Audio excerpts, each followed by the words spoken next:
A Casa Virtual Luz Espírita apresenta o programa Gotas da Doutrina Espírita, um momento de reflexão para que possamos aprender e colocar em prática os ensinamentos do Mestre Jesus, sob a coordenação de Cristiane Campos. Bom momento, irmãos de caminhada. Professor Joel nos traz hoje o tema alguns personagens que contribuem para a evolução das ciências. Vamos ouvi-lo? No dia de hoje, falaremos da problemática que aconteceu no passado, depois do ano 1500, em que Galileu Galilei não foi aceito pela opinião geral das pessoas que comandavam as crenças religiosas do seu tempo. Mas acontece que eu diria que a divina providência está interferindo positivamente quando manda para a Terra personalidades, almas evoluídas, as quais trazem em si conhecimentos formidáveis e que são necessárias para, no cômputo das medidas estabelecidas pela divina providência, possa acontecer a continuidade da trajetória evolutiva para a humanidade. Porque nós precisamos analisar os problemas, não julgando épocas, mesmo porque quem somos nós para julgar? Considerando os fatores limitantes que estabelecem muitas vezes nossos conceitos e atitudes, mas que fazem parte das dificuldades, vicissitudes da nossa trajetória evolutiva. Então, na doutrina espírita não temos a pretensão de julgar o passado, como se ele fosse um evento pecaminoso. Mas, na verdade, aconteceu dentro das leis de causa e efeito. Até os dias presentes, a semeadura livre e a colheita obrigatória. Então, como estávamos dizendo, a divina providência permitiu que viesse à Terra um Nicolau Copérnico, que viesse à Terra um Giordano Bruno, que viesse à nossa Terra um Galileu Galilei.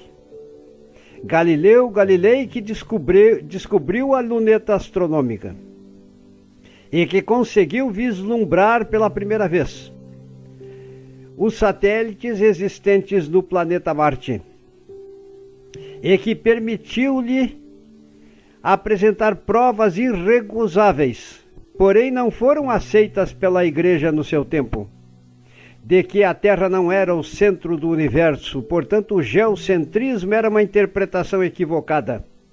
Não vamos falar em errada, porque os erros também são parte da nossa trajetória, que servem muitas vezes para criar em nós as condições, a fim de que pudéssemos atingir um grau de conquista maior em nosso progresso espiritual bem entendido.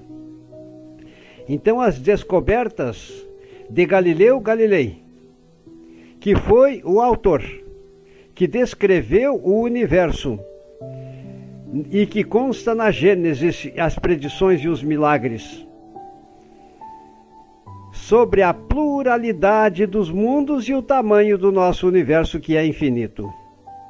Foi o que forneceu, através da mediunidade psicográfica de Camille Flammarion, estas interpretações que constam no início do livro A Gênese, as Predições e os Milagres.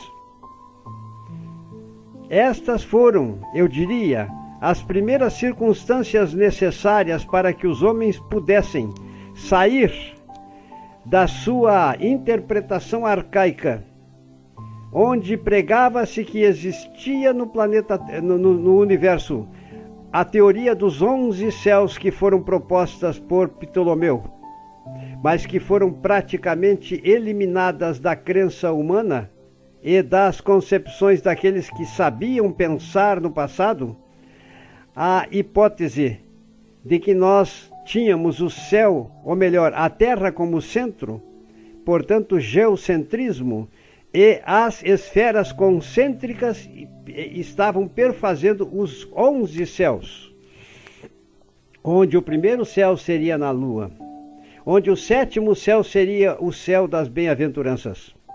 Era aceito naquela época, equivocadamente é claro, a teoria onde admitia-se a existência dos 11 céus, cada um deles formado por esferas concêntricas que envolviam a Terra. Nem mesmo se tinha a ideia de que a Terra era esférica ainda neste tempo. E nestas esferas estariam sediadas, fixadas as estrelas que nós enxergamos no céu infinito quando observamos o universo durante a noite num estado de limpidez neste céu. Então foram formadas como se fossem luzes para deleitar o prazer dos homens, que eram considerados os seres mais superiores. E estes seres praticamente tinham para o seu lazer os 11 céus, aos quais num dia depois da morte iriam chegar ou iriam merecer pela ressurreição da carne, assim como, por exemplo, é pregado no credo. Percebam, nós espíritas precisamos nos libertar destes conceitos, que na verdade são dogmas, que o iluminismo praticamente criou em termos de circunstância as condições favoráveis para que as pessoas pudessem se libertar dessas concepções equivocadas, é claro.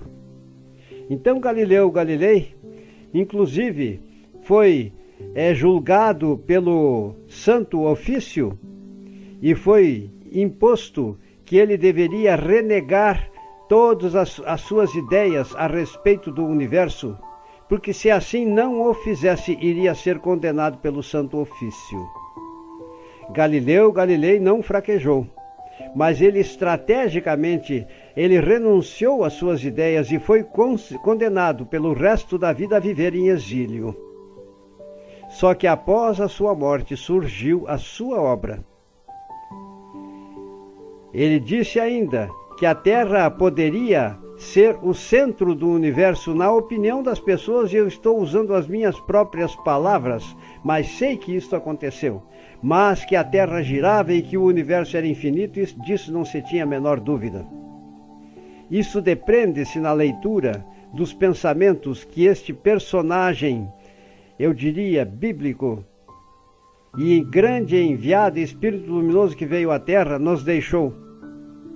Então, na casa do Pai existem muitas moradas, e segundo Nicolau Copérnico, no livro A Revolução das Esferas, também convenceu muitas mentes que tinham atingido um grau de progresso maior e neste grau de conquista evolutiva. Eles também admitiam que existiam as esferas e que essas esferas, que nada mais vêm a ser do que planetas, as estrelas, movimentavam-se e apresentavam um movimento giratório. Giordano Bruno, que teve a concepção e era católico, que abrangia o universo e mostrou, através das suas palavras e pensamentos, o quanto era infinito e como era infinito o universo verdadeiramente, também foi condenado a morrer na fogueira santa, já que ele não se retratava e não mudou a sua opinião. Percebam, pois, quantas dificuldades nós, humanos, enfrentamos na nossa trajetória evolutiva, seja pela prática de criminalidades que praticamos, seja pelo atraso cultural, pelo atraso espiritual. Então nós somos os responsáveis do passado e aqui não estamos para julgar os nossos semelhantes. Percebam, pois. Então, nós estamos apenas analisando fatos que comportam ser analisados na Gênese, no livro A Gênese, as predições e os milagres.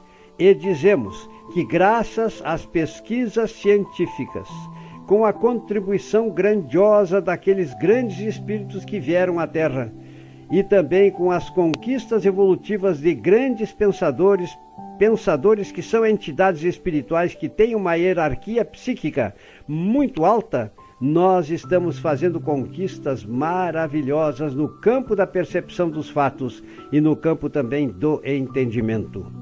Assim, aqui nós deixamos estas presentes considerações.